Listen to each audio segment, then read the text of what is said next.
দাদা একটা টিকিট দেন তো। কোথায় যাবে? মায়াপুর। মায়াপুর? আপনার ব্যাগটা সরান।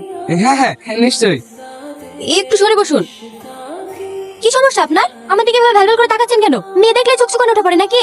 টিকিট টিকিট টিকিট টিকিট দেখি। এটা তো এই বাসের টিকিট না। এই বাসের টিকিট না? না। তাহলে? আপনার বাসটা আমাদের বাসের একটু আগে বেরিয়ে গেছে। এই সিটটা ওনার, উনি দুটো সিটে বুক করেছে। সরি, আমি চলে যাচ্ছি। ইটস ওকে, আপনি চাইলে এখানে বসতে পারেন, আমার কোনো আপত্তি নেই। আপনি যেমনটা ভাবছেন আমি তেমন ছেলে না। কোথায় যাবেন আপনি? মায়াপুর। তাহলে তো ভালোই হলো, একসঙ্গে ট্রাভেল করা যাবে। আমিও ওখানেই যাচ্ছি। মায়াপুরের কোথায় যাচ্ছেন আপনি? জমিদার বাড়ি। জমিদার বাড়ি? কি হলো, জমিদার বাড়ির নাম শুনে হঠাৎ দাঁড়িয়ে গেলেন যে? ভয় পান নাকি? না না, ভয় পাই না। বড় সাহেবকে আমি অনেক শ্রদ্ধা করি। আর তাছাড়া আপনি ওই বাড়ির ছেলে, আপনার পাশে বসে আমি যেতে পারি? আপনি ভুল ভাবছেন, আমি ওই বাড়ির ছেলে না। তাহলে আপনি ওই বাড়িতে কি করতে যাচ্ছেন? আমি একজন ইলেকট্রিশিয়ান। জমিদার বাবু বলছিল ওই গ্রামে নাকি কারেন্টের খুব সমস্যা, তাই জমিদার বাড়ি যাচ্ছি। আর আপনি? আমার ওই গ্রামেই বাড়ি। আমি কলকাতায় পড়াশোনা করি। আমার পড়াশোনার যত খরচ সব জমিদার বাবুই দেয়। জমিদার বাবু আজকে হঠাৎ এই সময়? হ্যাঁ, আমার লাতে আজকে বাড়ি আসছে, তাই একটু বাজার দিকে যাচ্ছি। রোহন বাবু বাড়ি আসছে? হ্যাঁ আচ্ছা ঠিক আছে, আমি এখন আসি। সত্যি আমাদের জমিদার বাবু অনেক বড় মনের মানুষ। হ্যাঁ রে, আমি যখন খেতে পাইছিলাম না তখন আমাকে এই জমিটা দিয়েছে চাষ করার লেগে। মায়াপুর মায়াপুর মায়াপুর, নামুন নামুন নামুন। ওই তো জমিদার সাহেবের গাড়ি। আপনাকে নিতে এসেছে নাকি? হ্যাঁ, আমি তো এই গ্রামের কিছু চিনি না, তাই জমিদার সাহেব গাড়ি পাঠিয়ে দিয়েছে মনে হয়। ঠিক আছে, যান তাহলে। তুমি হেঁটে যাবা? হ্যাঁ। তুমিও এসো আমার সাথে। না না, আমি হেঁটেই চলে যাব। কি করু এসে শুরু? আরে ওসব কিছুই না, চল। দাদু ভাই আসতে কোনো অসুবিধা হয়নি তো? না দাদু, কোনো অসুবিধা হয়নি। না খাই খেয়েছি, আর কি অবস্থা করেছে দেখো তিনি। এক্সাম ছিল তো, তাই ঠিক মতো খাওয়া হয়নি। এবার তোমার হাতে খাবো, খেয়েই মোটাই যাবো। ওকে এখানে দাঁড় করে রাখবা না ভিতরে নিয়ে আসবা? হ্যাঁ হ্যাঁ, হাই বাবু ভিতরে আয়। রূপনগরের রাস্তাটা কোন দিকে একটু বলতে পারবে?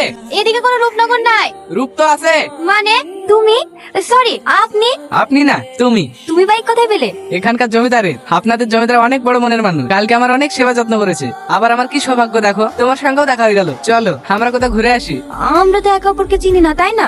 চেনা না থাকলেও আমি তোমাকে ভালোবেসে ফেলেছি, তোমাকে সারা জীবনের জন্য পেতে চাই। সত্যি আমি কখনো এমন অনুভূতি পাইনি। আমিও যে বাসে কখন তোমার প্রেমে পড়ে গেছি, কিন্তু ভয় বলতে পারিনি। কেন? তুমি যদি আমাকে পছন্দ না করো, সেই কারণে। তোমাদের গ্রামটা আমাকে একটু ঘুরিয়ে দেখাবে না? আজ না, অন্য কোনো একদিন। ঠিক আছে, কাল কিন্তু আমি তোমার জন্য এইখানে এই সময় অপেক্ষা করব। তুমি কিন্তু আসবা। ভেবে দেখবো। আমি জানতাম তুমি আসবে।